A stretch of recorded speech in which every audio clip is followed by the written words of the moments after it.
Welcome to Occult Archives. The show where we dig into the stories and legends behind, well, history's most, I guess you could say, infamous books. Yeah, those books that, they promise to reveal secrets, sometimes secrets that are maybe too dangerous for the average person. Exactly. We're talking about mystical grimoires, ancient texts, kind of stuff that sends shivers down your spine. The forbidden knowledge kind of thing. Yeah, forbidden knowledge. And today we're taking a deep dive into a book that caused a whole lot of trouble back in its day. Ooh, controversy, I like it. Oh, yeah. Big time controversy. We're talking about Illustrations of Masonry, also known as Captain William Morgan's Exposition of Freemasonry. Freemasonry, huh? That's got to be a popular topic, right? Lots of speculation and curiosity around those guys. Oh, absolutely. Yeah. I mean, who isn't intrigued by secret societies? The idea that there's this, hidden world operating right under our noses, it's kind of thrilling in a way. I get it. The allure of the unknown makes you wonder, what are they hiding? What are they doing in those secret meetings of theirs? Exactly. And that's exactly what this book claimed to expose. It promised to pull back the curtain on the Freemasons, to reveal their rituals, signs, grips, the whole 9 yards. Now that's a bold move. Publishing that kind of stuff, you gotta figure it would ruffle some feathers. Oh, it did more than ruffle feathers. Yeah. This book, it came out in 1827, credited to one of the fraternity who has devoted 30 years to the subject. 30 years, wow, that's dedication. Right. Later, this author was identified as William Morgan. But here's the kicker. The book's publisher, the Colonel David C. Miller, mentions in the introduction that Morgan was, and I quote, kidnapped and carried away right before the book hit the streets. Kidnapped. Wow, that takes things to a whole other level. Talk about taking your secrets seriously. No kidding. It definitely makes you wonder what they were so afraid of getting out. Miller goes on to explain why he thinks this book is so important, why it needed to be published despite, the obvious risks. He says it's time to expose what he calls the pretended secrecies of the fraternity. He thought their secrets were outdated and unnecessary. So a sort of a challenge to their authority, maybe. Trying to bring them into the light of day, so to speak. Right. He even says that without those secrets, Masonry is naked and worthless. Strong words. It makes you wonder what exactly Morgan revealed in the book to warrant such a reaction. Well, Miller claimed the book would tell the truth, the whole truth, and nothing but the truth about Freemasonry. So our mission today is to see if it lives up to that promise. We're gonna take a close look at what Illustrations of Masonry actually reveals and try to understand why it caused such a stir. Sounds good to me. Let's get into it. Where do we even begin with a book like this? Well, the book starts with opening the lodge, focusing on the Entered Apprentice degree, which is the first degree in Freemasonry. It outlines how a lodge, how they begin their meetings. Okay, so we're getting right into the nitty-gritty of their rituals. Right. So the first thing is the master calls the lodge to order, right? And then he has to confirm that everyone present in the South and West are Entered Apprentice Masons. Only then does he acknowledge the East. Interesting. Sounds like there's a specific hierarchy in place. Like you have to be of a certain rank to be in certain parts of the lodge. Absolutely. There's a very clear order to things. Okay, so once that's settled, the deacons, they're called up, the junior and senior deacons, and they do this with a single rap of the gavel. Okay, I'm trying to picture this like it's all very ceremonial, a rap of the gavel, the deacon stepping forward. I know, right? And it gets even more ritualistic. So the junior deacon's job is to make sure the lodge is tiled. Tiled. Not sure I'm familiar with that term. What does that mean exactly? So basically it means securing the lodge, making sure no one who's not supposed to be there can get in. And there's this whole little ritual they do for it. The junior deacon goes to the door, gives 3 raps, waits for the answer from outside, then 1 more rap, another answer. Or a secret knock? Kind of, yeah. So he delivers a message to the tiler, who is the guy guarding the door. Then he reports back that the door is tiled, and he does this while giving a special sign called the dew guard. Okay, so the tiling is all about, keeping things secret, keeping outsiders out. What about this dew guard? What's that all about? It's a hand gesture. You hold your left arm out at a 45-degree angle, and then you put your right hand across it, palms about 1 inch apart. And the book says all the brethren, all the Masons in the lodge, they imitate this gesture. So it's a way of signaling, hey, we're all in this together. We all know the secret handshake, so to speak. Exactly. And there's another gesture, the penal sign. For this one, you draw your right hand across your throat with your thumb next to your throat, and then you drop your hand. A bit ominous, that one. I mean, it definitely suggests there are consequences for revealing secrets. Oh, for sure. And we'll get into those consequences a bit later. So once all this is done, the master, he declares the lodge open. He says, I vow declare this lodge of Entered Apprentice Masons duly opened for dispatch of business. Dispatch of business sounds so formal. It is very formal, very ceremonial. And then, get this declaration, it's passed down to the junior warden, by the senior warden, and finally to all the brethren. Like a chain of command. Interesting. Is that it for the opening? Or is there, like a prayer or something? Oh, there's a prayer. They address it to the great architect of the universe, asking for blessings and guidance. It's a bit like, may we be illuminated by your wisdom kind of thing. So there's a spiritual aspect to it as well, even though they're not explicitly religious. Yeah, and that's something we'll see throughout the degrees. So, okay, the lodge is open, they've had their prayer, and now it's time to start bringing in new members. All right, let's talk initiation. How do they decide who gets in? Well, it starts with the balloting process. If there are no objections to the candidate, then at the next meeting, they do this vote. And even one blackball, one negative vote, that's enough to reject the candidate. Wow, one blackball, that's pretty strict. Yeah, it is. They take it very seriously. So the deacons, they bring out these ballot boxes. There are two of them. One has black and white beans in it, and the other is empty. Black and white beans, huh? Sounds a bit like like a Judgment Day kind of scenario. Maybe, yeah. So they pass the box with the beans around, and everyone takes one of each color. Then they pass the empty box, and each person puts both beans in. Okay, but how does that determine a yes or no vote? So the box has two holes on top, one black and one white, and there's a divider inside. So they basically get to choose which hole to put each bean in. Ah, I see. So black hole for no, white hole for yes, and then they just count up the beans. Right. The master and wardens, they count the beans and announce whether the ballot is clear or not clear. If it's clear, then they can move on with the initiation. All right, so the candidate's been approved. What happens next? So if the candidate's there, they're taken to a little room. They're basically asked if they really want to do this, if they're sure they want to become a Mason. Making sure there's no coercion. It has to be their own free will. What happens if they say yes? If they say yes, then the senior deacon, he goes and tells the master. And the master, he says, okay, the candidate's been accepted. And then comes the preparation. Preparation. I think the book mentions something about them being divested of all apparel. Sounds a little intense. Yeah, it's a bit of a stripping down, literally and figuratively. They take away everything except the candidate's shirt, and they give them these special lodge drawers to wear. Lodge drawers? Yeah, I guess it's like a specific type of pants, something to wear under the apron.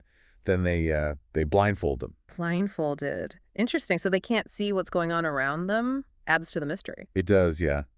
And they also take off the shoe from the candidate's left foot and put a slipper on their right foot. One barefoot, one slipper. That's symbolic, right? Like one foot in the old world, one foot in the new. Maybe, yeah. And their left breast and arm have to be bare. And they put this rope around their neck and left arm. They call it a cable toe. A rope.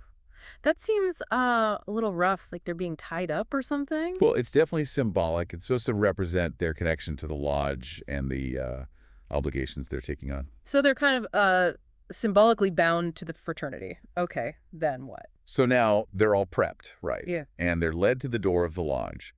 And the conductor, whoever's leading them, gives 3 knocks on the door. The people inside answer with 3 knocks, and then they do 1 more knock each. Another secret knock exchange. So they have to prove they know the right way to knock before they can even get in. Exactly. Then the door opens a little bit, and the senior deacon asks, who comes there? Who comes there? Yeah. Who comes there? Whoa, 3 times. That's a serious question. Right. And the answer is, by being a man, freeborn, of lawful age, and under the tongue of good report. So they're laying out the basic qualifications right there at the door. You got to be free, of age, and have a good reputation. Makes sense, right? Yeah. And then the senior deacon, he goes and tells the master what's up. He repeats all the questions and answers, and the master says, since he comes endowed with all these necessary qualifications, let him enter this worshipful lodge in the name of the Lord and take heed on what he enters. Take heed on what he enters kind of sets a serious tone, doesn't it? Like this is something big. Definitely. So the candidate goes in, and the senior deacon, he takes a compass and presses the point right against the candidate's bare left breast. Ouch. Okay, that's getting a little bit intense. It's supposed to be a bit of a shock, I guess. Then what's the point of that? Well, they asked the candidate, did you feel anything? And the answer is supposed to be, I did. I did. Oh. Okay, so they're acknowledging the physical sensation. Then they ask, what was it? And the answer is a torture.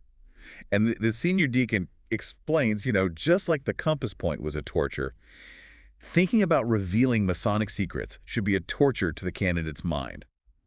So it's a way of physically driving home the point about secrecy. Like, if you reveal our secrets, it'll be much worse than a little prick from a compass. Yeah, exactly. Then they take the candidate to the middle of the lodge, and both of them, they kneel down. The senior deacon, he leads them in a prayer to the Almighty Father of the universe. They basically ask for God's help. They want the candidate to be a good person and a true brother. A prayer. Interesting. So there's definitely a spiritual element to this whole thing, even though it's not tied to a specific religion. Yeah, exactly. Okay, so after the prayer, they get ready for the obligation. The obligation, I think that was mentioned in the book. That's Yeah. where they make their big promises, right? Right. This is the core of the whole initiation. So the senior warden, he tells the candidate how to position himself. You have to kneel on their left knee, right foot forming a square, left hand under the Bible, square and compass, and right hand on top of them. A lot of symbolism there, the square, the compass, the holy book. Oh, yeah. It's all very deliberate, very symbolic.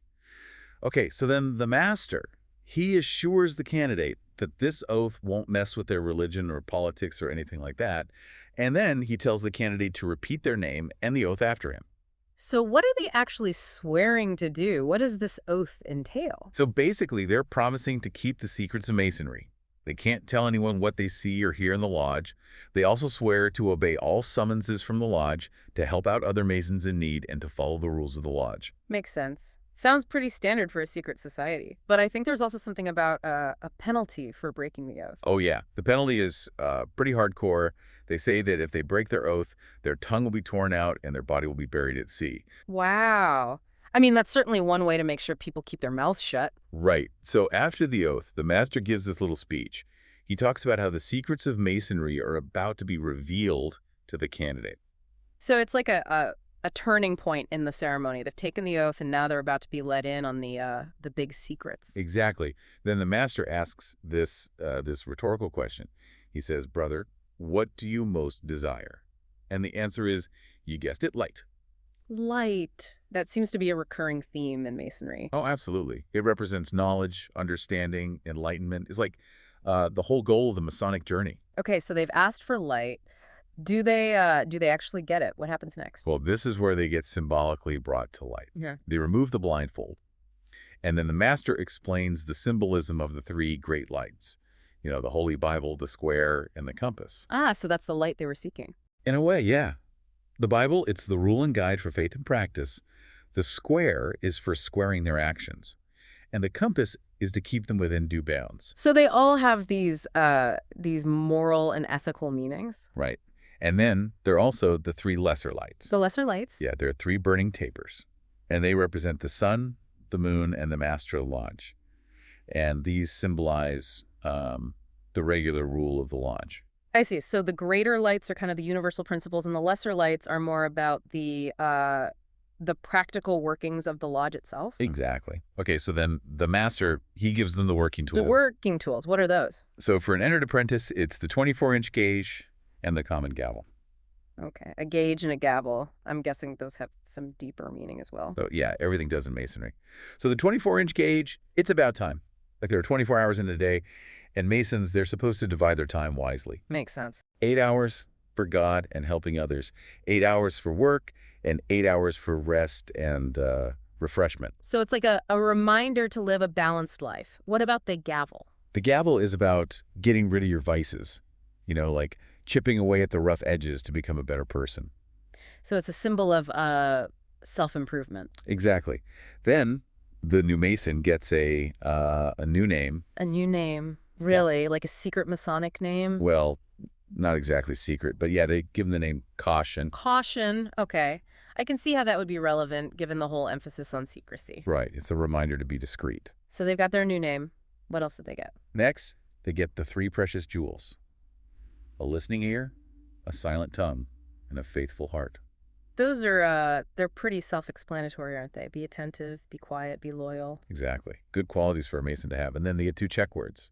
Checkwords. Yeah, they're like guiding principles. The check words are truth and union. Truth and union, again, pretty straightforward. Yeah, but they have deeper meanings too.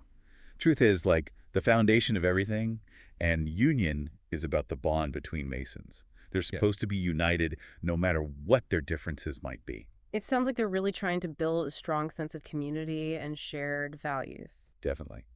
And then there's this custom of asking the new brother for a metallic offering, like even just a button or something. Metallic offering. Why metallic? It's just symbolic. It's supposed to teach them about generosity, like helping out other Masons who might be struggling. Kind of like a charitable donation. Right. And then there's this thing called the charge, which is a speech they give sometimes. What does the charge say? It's basically a reminder to live a good and upright life, to be a good person, both inside and outside the lodge. Okay. So they've been initiated, they've got all the tools and symbols, and they've been given a little pep talk on how to be a good Mason. What happens next?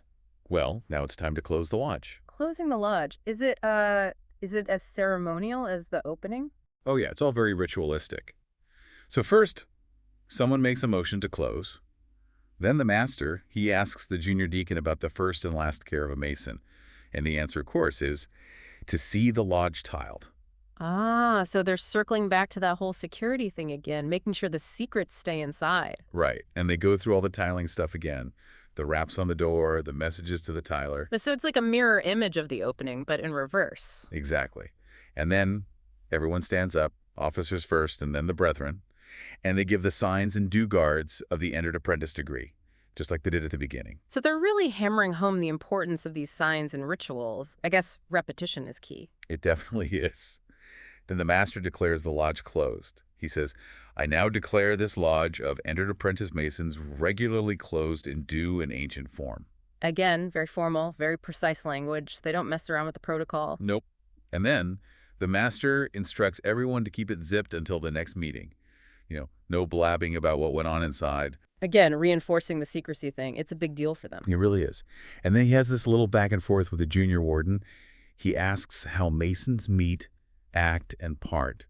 And the answers are on the level, by the plumb, and on the square. Ah, those are some of the Masonic tools, right? They're using them as metaphors for how to live their lives. Exactly. It's all about living honestly and with integrity.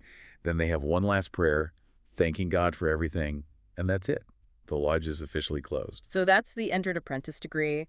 A lot of ceremony, symbolism, and emphasis on secrecy. What happens next in the book? Well, after the ceremony, the book goes into the lecture on the first degree. This is where they explain all the stuff we just went through, but in more detail. Ah, so it's like a debriefing, a chance to really understand the meaning behind all those rituals. Exactly. It's all about reinforcing the lessons. So what kind of things do they talk about in the lecture? It's basically a series of questions and answers. Like, they ask, from whence come you as an entered apprentice Mason? And the answer is, from the West, having been regularly proposed and accepted, stuff like that. Okay, so they go back over the candidate's journey, their qualifications, and their motivations for joining. Right. And they also explain what a lodge is, what it represents, and how it's supposed to be set up. So they're really laying the foundation here, giving the new member a solid understanding of the basics. Yeah. And they talk about all the symbolism, too, the ornaments of the lodge, like the mosaic pavement and the blazing star, the jewels of the lodge, like the square and the compass. It's all explained. So it's like a crash course in Masonic symbolism. Pretty much. They explain why lodges are situated east and west, and they talk about King Solomon and the temple. The Temple of Solomon. That's a recurring theme in Masonry, isn't it? It's like their ultimate symbol of wisdom and building. Definitely. And they explain what a token is. It's a grip, like a handshake. Yeah. And they talk about where the candidate was prepared, both physically and mentally. Right, the preparation we talked about earlier. They stripped him down, blindfolded him, all that. Exactly. And they go over the 3 great lights and the 3 lesser lights again, just to make sure everything's clear. Repetition, repetition. Yep. And they talk about how the master approaches the candidate and gives them the grip and the word. The grip and the word, those are important, right? Oh, yeah. They're how Masons recognize each other. The word for the Entered Apprentice degree is Boaz. It's the name of one of the pillars at the Temple of Solomon. Okay, so it's like a secret password. Right. Then they explain the lambskin apron, which is a big symbol of innocence in Masonry. So they're not just learning rituals and handshakes. There's a moral and ethical dimension to it as well. Definitely. Then they talk about the working tools and their meanings, and they remind the candidate of their new name, caution, and they explain the precious jewels and the check words. Okay, so they're really drilling in all the key elements of the degree. Yeah, and they finish up by talking about the metallic offering and the importance of generosity. And they remind the candidate to stand upright and live a good life. Sounds like a pretty comprehensive recap. Does the lecture cover anything else? Yeah, there are actually 3 sections to the lecture. The second section goes into even more detail about some of the symbols and rituals. Like what? Well, for example, they explain why the candidate was stripped of all medals. Right, that was kind of a striking part of the ceremony. It is, yeah. And the reason is that Masonry is supposed to be about what's on the inside, not about your worldly possessions. And they also point out that no metal tools were used in building the Temple of Solomon. No metal tools. How did they even build anything without metal tools? Well, that's what they explained in the lecture. They say that the stones were all cut and shaped beforehand, and the timbers were prepared in the forests of Lebanon, and then they were just assembled at the temple site using wooden mauls. So it was all about careful planning and preparation. Exactly. And they also talk about how the ancient brethren, the Masons, before there were lodges, they used to meet on hilltops and in valleys so they could keep an eye out for enemies. Makes sense. You got to be careful when you're dealing with secrets. Right. And then they talk about the form and dimensions of the lodge again, and they explain the 3 great and lesser lights one more time. Lots of repetition, just like you said. Yeah, it's all about driving home the key points. And they explain the ornaments and jewels of the lodge again, and why the lodge is situated east and west. Okay, so the second section is mostly reinforcement. What about the third section? Actually, the book doesn't give any details about the third section. Huh, interesting. They leave us hanging a little bit there. They do. But the book does move on to the next degree, the second, or fellow craft degree initiation. Okay, so we're moving up the ladder. What's different about this degree? Well, first of all, the preparation is different. This time they strip the candidate down to nothing. Whoa, completely naked. That's even more intense than before. It is, yeah. But they do give him the lodge drawers. And this time, one leg is rolled up and one sleeve of his shirt is rolled up. Okay, so there's a new level of symbolic stripping down. Right. And the slipper is now on his left foot, and his left heel is slipshod, which means the back of the slipper is down. They blindfold him again, but the cable toe is now wrapped twice around his right arm. And finally, they tie on the apron. So it's like they're building upon the symbolism of the first degree, adding new layers of meaning. What happens after the preparation? So they bring him to the door of the lodge, and this time he gives 2 knocks instead of 3. 2 knocks. Okay, so the number of knocks changes with each degree. Makes sense. What happens then? The senior deacon announces to the master that while they're working on the second degree, under the influence of faith, hope, and charity, the door of the lodge is alarmed. Faith, hope, and charity. Those sound like pretty important virtues. They are, and they're going to be key themes in this degree. Okay, so then they have another knock exchange at the door. 2 raps from the senior deacon, 1 from the candidate, 1 back. Back and forth. I'm starting to see a pattern here. What happens when they open the door? The senior deacon asks, "Who comes here? Who comes here?" And the junior deacon, he answers, "A worthy brother who has been regularly initiated as an entered apprentice Mason, served a proper time as such, and now wishes for further light in Masonry by being passed to the degree of fellow craft." So they're acknowledging his previous rank and his desire to learn more. Exactly. Then they go through the same routine with the master. The senior deacon goes to the master's door, gives 2 knocks, repeats the questions and answers, and then the master gives permission for the candidate to enter. Okay, so the master has to approve everything, no surprises there. What happens when the candidate enters the lodge? This time, instead of pressing the compass point against his chest, they press the angle of the square against his bare right breast. The square. Interesting. So the symbol changes with each degree. I wonder what that signifies. The senior deacon explains that in the first degree, they entered on the point of the compass, but now they enter on the angle of the square. And this is supposed to teach them to act upon the square with all mankind, but more especially with the brethren. Upon the square. So it's about honesty, integrity, fairness. Exactly. And then they lead the candidate around the lodge twice and stop in front of the junior warden in the south. Another circumambulation. It seems like they really like their processions. They do. So the junior warden asks, "Whom have you here?" And the junior deacon gives the same answer as before. Then the junior warden asks, "From whence came you? And whither are you traveling?" From whence came you? Whither are you traveling? Those sound like some deep philosophical questions. They do, and the answers are simple: from the West and in search of more light. There's that light again. They're always seeking more light. It's a never-ending journey. So then they take the candidate back to the West, and the senior warden teaches him how to approach the East. He has to take 2 steps, with his heel in the hollow of his right foot, and stand erect at the altar in front of the master. 2 steps. Okay, so even the way they walk is symbolic. Absolutely. And then comes the fellow craft obligation. All right, another oath. What do they swear to do this time? Well, first, they repeat the promises they made in the first degree about keeping secrets and all that. But then they add some new promises. They promise not to give the fellow craft degree to anyone who hasn't earned it. They promise not to wrong the lodge or another Mason, even to the value of 2 cents. 2 cents? That's oddly specific. It is, right? Yeah. But it's just emphasizing how seriously they take their obligations. Oh, okay, I get it. So what else do they promise? They promise to support the Grand Lodge and to obey all summonses from the lodge. They also promise to help out poor fellow crafts, their widows, and orphans. So there's a charitable aspect to this degree as well. And what about the penalty for breaking this oath? This time, they say that if they break their oath, their left breast will be torn open, and their heart and vitals will be thrown over their left shoulder into the valley of Jehoshaphat. Wow, they really upped the ante on the imagery there. It's getting pretty graphic. It is. So